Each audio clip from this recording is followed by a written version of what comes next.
right up until now. The saddest aspect of it all is that it's got to a point now that things are just so bad that if we're not careful, this country will fall apart and will end up being in a terrible civil war. And that is why it is very, very important for us all to understand that it's time for us to come together, work together, forget about our differences politically or in terms of region or religion or zone, and try our best to bring our people together and understand the challenges that we face. We are under occupation right now.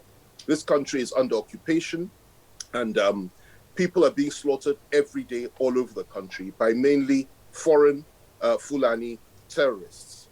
Quite apart from that, we have a very vicious and a very dangerous assault and insurgency from Boko Haram, which is an age-long one, but it's getting far worse than it ever was before. 2 hours from Abuja is not a joke.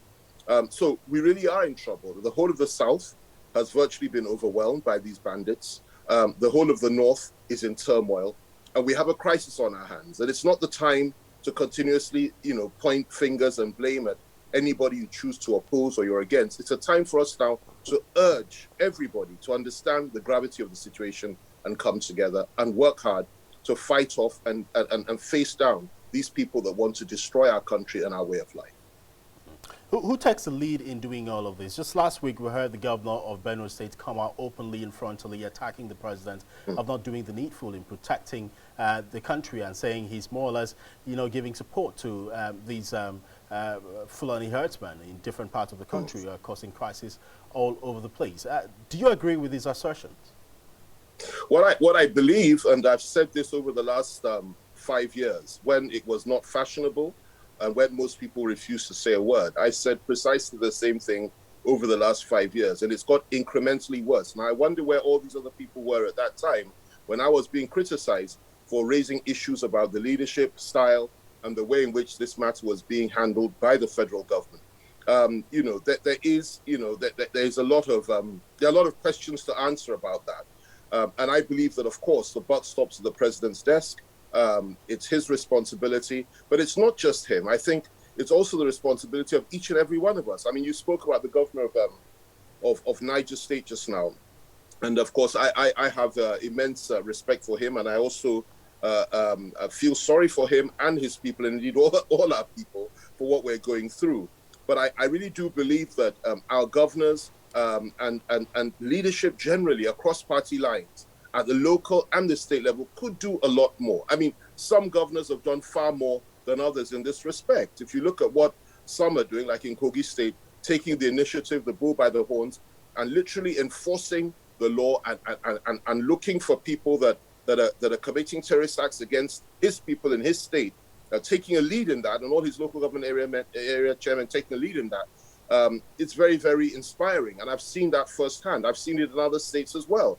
I think it's all about political will, the president's political will, number one, which clearly has failed in many, many respects. But it's also the political will of others, even the opposition, each and every one of us. We must sensitize our people. We must protect our people. We must fight for our people. It's not just the president. We must all do it. And I think it's time for us to begin to do that.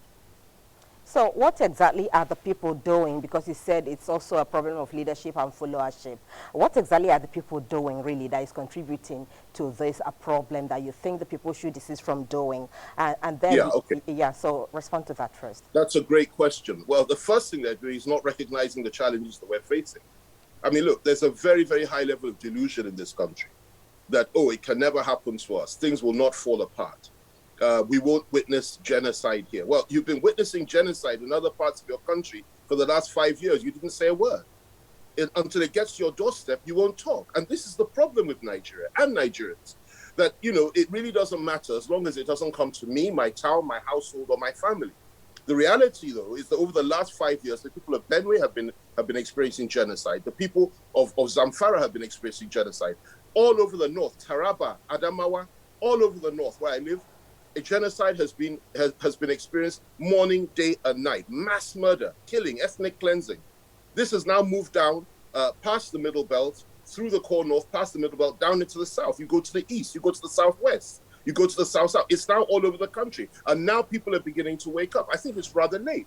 But I think what people need to understand is, you need to be sensitive to the times. You need to understand what's going on. You need to recognize the fact that, look, if something isn't done fast by all of us, and we don't all come together and forget these very petty divisions and understand the barbarians are at the gate, we are going to end up having, the kind of conflict that we have never had in this country before. Now, let me tell you, said, what should people do? The first thing is we need to continue to urge our government and our presidents to do better. The second thing is we need to understand that coming together is very important, because what's going on is that ethnic divisions and religious divisions are being fueled by those from outside, mainly foreign Fulanis and many foreign fighters that are fighting with ISWA and Boko Haram, to cause us to turn on one another and begin to kill ourselves. And the first thing we need to do is resist that temptation of falling into that trap and saying, I'm going to begin to attack anybody that's not part of my ethnic group and so on and so forth.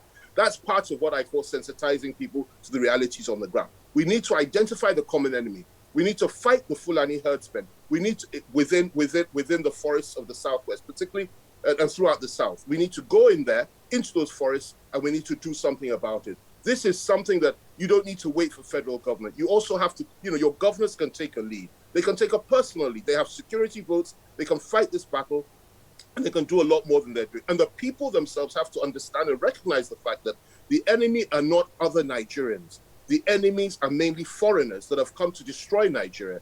People also have to recognize the fact there's an international dimension to all this. There are forces outside this country that wish to divide this country and turn it into a theater of war. For their own reasons, it's inexplicable, but this sort of thing happens all over the world, and it's been happening throughout for the last 20, 30 years, particularly.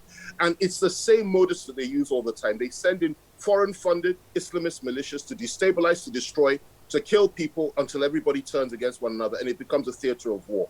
If you look at what happened in Chad, if you look at what happened in Mali, the two other countries in this West African sub-region where you have Islamist terrorism and Islamist insurgency, you see what happened there in the end. The governments were toppled, the presidents were both killed, and you now have military governments there. And I'm watching what's happening in Nigeria, and it really scares me that we pray we don't go in that direction as well, because it will get to a point that things may get so bad that people will say, well, look, enough is enough. Even the system of government is faulty and something has to change. We don't pray for that. We don't want that, but we must step up to the plate and understand that we need to stand up and fight. This is a war that we're in, and we pray it does not get any worse than it already is.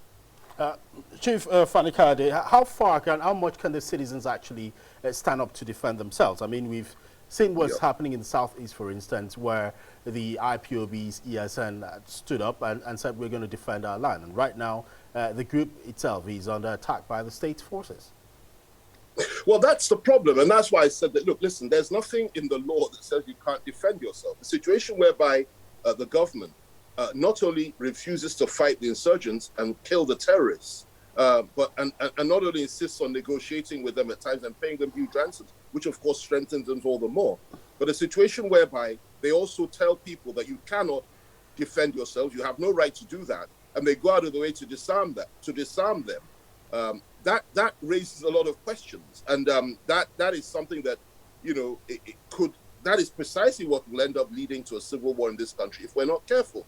You cannot tell people not to defend themselves. If somebody comes to your home to mass murder and kill your children, your wife, and everybody in that house, no government, no force on earth will tell you cannot defend yourself, whatever weapons of war, instruments you may have. That is a fundamental human right, is a fundamental duty, and it's an obligation before God to defend your faith, to defend your people, to defend your family. That is very important. No government can stop you from doing that. And I think that it's about time that people took the bull by the horns and learn a little bit from history. You don't wait for government to come and defend you. Now, I'm not inciting anybody. All I'm saying is that terrorists have no place in any civilized country or even on earth. And human beings, civilized human beings, resist this type of evil with whatever they may have. So the idea that, oh, you must wait for the government and say, well, until the government arms us, until the government gives us permission to defend our wives, our children, and so on and so forth, is an erroneous one. You respond to necessity, and it is necessary to protect the life of your family, your kinsmen, your people, and your nation and your ethnic group. You need to do that. You must do it. You don't wait for anybody's permission. Where people are being labeled as terrorists and being demonized simply because they're defending themselves and their people, well, I think that's absolutely unacceptable. It's wrong. If the government doesn't want people to defend themselves and have arms to fight for themselves, then the government itself has to step in and do what governments are meant to do: protect the lives of the people and stop terrorists from killing them morning, day, and night. Until they do that, they have absolutely no right to tell people not to defend themselves. And they have no right to label as terrorists those that stand up and say enough is enough. We will not allow our people to be killed. All right, Chief, let's look at the Southwest region where you hail from. In the wake of the insecurity issues we're having in the Southwest, the Southwest governors and, of course, the leaders came together and decided to, establish a security outfit to ensure that, issues of insecurity is dealt with. And we do know that yesterday, I think, we saw on the pages of newspaper this morning that a couple of youths that were coming from, in a truck from Kanu and Jigawa states were apprehended by the Amoteku group. Give us a sense of what the security situation is in the Southwest at the moment, and whether the Amoteku group, has actually, helped in quelling the crisis in the region. I'm sorry, but I didn't hear a word of what you said. I don't know if you can hear me. I can hear you loud and clear, Chief. Can you hear me now? Can you hear me? Okay, I didn't hear a word of what you said. Okay, but you can hear me now. Can you hear me now? I can hear you now. Could you? Yes. All right, Chief. I'm trying to say you are from the Southwest region of the country. You're not hearing? Okay, I don't know. I think we're having some technical. You're hearing me now, Chief? No. Okay, we seem to be having an issue with the audio. I can hear you now. You can hear me now. Okay, Chief, I'm asking, you're from the Southwest region of the country. Oh, it's gone. Gone. Okay, let's take a quick break. Are you sure someone's not jamming this? No one. It's because a technical. Honestly, I can't hear you. It's a technical. Let's try again. Maybe I can hear you now. Oh, okay. Can you hear us? All right, Chief. Can you hear? Yes, I can hear you. Okay. So I'm asking, you're from the Southwest region of the country. It's gone. We are being systematically jammed. Okay, it's a technical issue. Sorry. Let's take a quick break and fix that. We'll come back to you shortly. Stay with us.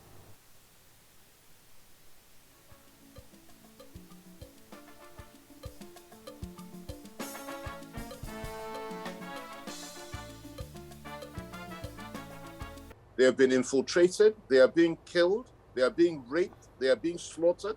They are being treated as if they're slaves in their own father's land. And this has been going on for quite some time now. There have been some initiatives from the state governors who have come together, and I commend them for that, to set up Amotekun and a few other militias to defend our people. But clearly, this is not enough. It's not effective enough. There has also been an initiative, some initiative, from the federal government to try to solve the problem by shooting Fulani herdsmen on sight. That is to say, those that carry AK-47s. That has been acknowledged, but clearly it is not enough.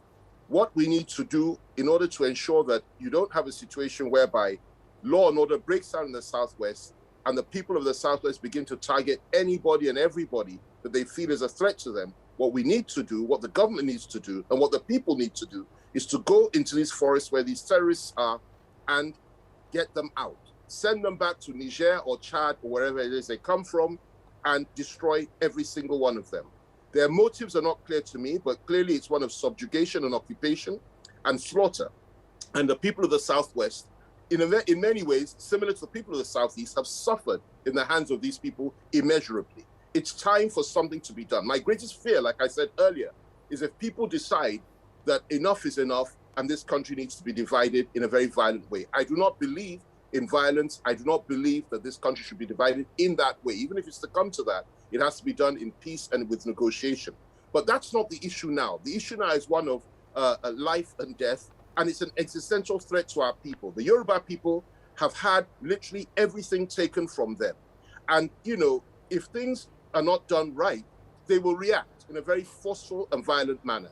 And this is why people like Sunday Igboho and so many others are heroes in the Southwest today, because they epitomize everything that any self-respecting Yoruba man stands for. Not interested in 2023, not interested in anything. We're only interested in survival and to ensure that our people are protected. And that is his calling, that is our collective calling, and that is our duty. And we will not allow this situation to continue. It's not just in the Southwest, all over the country. The Northeast, the Northwest, the South-South, and the Southeast, and the Middle Belt are also being tormented by these same people. And it's time for us to rise up as Nigerians, raise more Sunday Igbohos who are there to defend their people, raise more voices, men of courage, men of strength, to stand up and say enough is enough, and stand with all men of goodwill against this great evil that has befallen our land. Now, raise more Sunday Igbohos, you said, but the federal government doesn't seem to be, favorably disposed to what you're saying. If you can hear us, of course, the DSS has actually said that anybody that is saying anything that will bring about, separation or disintegration of the country will be severely dealt with. So how are you dealing with this issue in the Southwest at the same time? I'm so sorry, pretty lady, but I just can't hear a word. I can't hear a word. It's when the gentleman speaks. Maybe his mic is strong. I don't know. Okay, but so they don't want you. They don't want you and I to communicate, and I wonder why. Okay, so Otibe will take the question All now. right, but Chief, I hope my connection actually works with you. The question was, excuse me. What a pity. Okay, go on. Yes. The question was, if you say more of Igbohos should come up, there are people who feel, especially in the security circles, who feel people like Igboho are agents of division in the country. No. You cannot hear us? Sorry, no, it's just cutting. But okay, all right. There are people who believe that Igboho and people like him are agents of division in the country, especially within security circles. He still can't hear us. Hopefully would... Oh dear. All right, do stay with us, Chief Femi Fani-Kayode. Let's take another short break and try and see if we can resolve this. The issue of raising more of Sunday Igbohos that he's talking about, like the ones we're having in the Southeast, the IPOBs that are talking about, self-determination and all that, is actually an issue the security outfits like you're talking about do not take lightly, and if Chief is supporting such people being groomed more, that means it may be creating more problems, really. Yes, indeed. Like he said earlier, is a function of survival. One of the, under Maslow's theory of needs, one of the fundamental for any man or woman is survival. It's at the base. It's important. If you don't survive, there's no way you can aspire to other things in life. We do not know whether Chief Fani-Kayode can hear us now. I mean, the audio connection hasn't been very friendly to us, although the picture quality is superb. We can see you clearly. Of course, with the lions behind you. All right. Chief Fani-Kayode, we're talking about Igbohos and your clamor for more of Igbohos to be raised in the different geopolitical zones. The question was, what do you say about to persons who believe that Sunday Igboho and his likes are agents of division? Terrible audio. Quite frustrating. All right, we'll still go on Alakhe's palace in Egbaland, and of course trying to make their voices heard. But of course the security operatives came on there. I think about 10 persons were arrested. So let's get your final thoughts as we sign off, Mr. Chief Fani-Kayode. How do you restore order and peace in the country, especially the issues of harmony and unity, which you talked about? The ethnic divisions has to be set aside, and Nigerians have to come together to build a nation. I can't hear a word. I can't hear a word. Oh dear. You still can't hear us? No, I can't hear you. But let me just say this. If All you right. can hear me. Yeah. Go ahead. We can hear you clearly. Yes, please go ahead. Can they hear me? Yes, we can hear you. If you can hear me, let me just say this. I think you're referring to the situation in the Southwest. Yeah. And the issues of self-determination and so on and so forth. Is that correct? That's right. Okay, so if I could just round up on that, the first thing we need to understand is that in saying that we should be able to defend ourselves, nobody's calling for war, nobody's calling for an attack on other tribes or other ethnic groups or other people of other religious faith. What it is that those people that are killing our people, the terrorists in the forest, those that seek to destroy us and take our land, are the enemies of all Nigerians, not just the enemies of the Yoruba people. They're enemies of all Nigerians. They're not even Nigerian themselves in the main. And we need to stand up to defend our territory and to defend our country. Now, a situation whereby the government does not assist the people to do that, this is where you have challenges, because people begin to suspect what the motives of government are. And that is why I urge this government once again to do their very, very best to join hands with the people of the Southwest to ward off and fight these people who have come to destroy us and kill our people. If they don't do that, what it does is it fuels the whole sentiment of separatism and self-determination, where people will begin to call for a referendum as to whether or not our people want to stay within the Federation. If you don't want that, then treat the people with love, sensitivity, and compassion, and come to their aid at their time of need. This is our time of need, not tomorrow, not next year, today. Our time of need is now. Our people are being killed. We want help, we want support, we want strong leadership from the top, and we want our people to understand that their enemies are not Hausa Fulani people generally, but the Fulani terrorists that are mainly from outside this country, slaughtering them. Those are the enemies. But let me just end with this. Nothing, no force on heaven or on earth or in hell will stop us from defending ourselves once we believe that nobody is going to defend us. We are not going to go down like lambs to the slaughter. We will stand up and we will fight those that seek to eliminate us and wipe us off the face of the earth. We pray it doesn't get there. We pray this thing can still be resolved by strong government, good government, and a government that crosses party lines, regional lines, ethnic lines, religious lines. We can all come together and do this. But if nobody wants to work with us, if we're being led by lambs to the slaughter, to the slaughter table to be slaughtered for whatever it is, whatever purpose they have, nefarious, sinister purpose they have in mind, it's not going to work. We will stand and we will fight, we will defend our own, and we will be the kind of men that God has created us and purposed us to be.